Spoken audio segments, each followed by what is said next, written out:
After all that rain yesterday, it drained and some of it sent trash and sewage into the Chicago River. That can have a major impact on wildlife. As climate change makes storms more common and more intense, Climate Watch investigator Molina shows us how researchers at the Shedd Aquarium are studying the long-term impact this can have on the river and the fish who call it home. Check this out.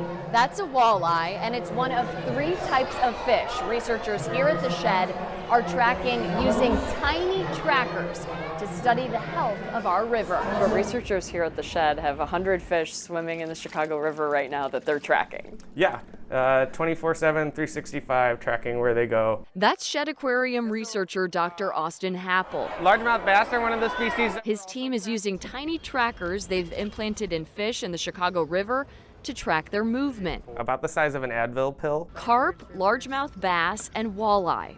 Why? They tell us aquatic ecosystems tell us a lot about the health of our environment and signal issues early since they're more sensitive to change, like climate change. And with changing weather, meaning more extreme weather and more rain events.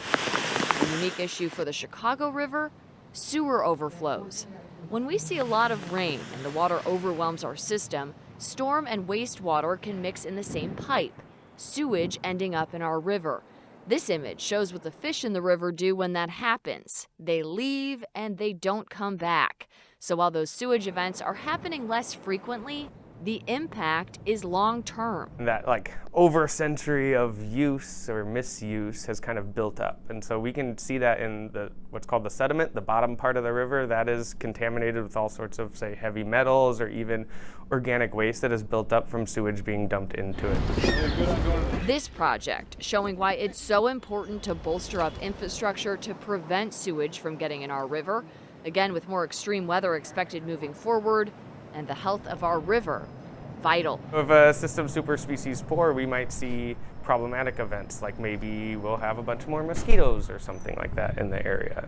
I'm trying to understand, how do organisms live within this super altered system, and how do we make their lives better? Because if restoration works here, it's going to work in any of those other cities that have the rivers flowing from an area into the city and back out. Researchers here will tag 70 more fish like these this spring to continue their work. Again, ultimately hoping to make a difference here in Chicago and for other cities positioned along rivers.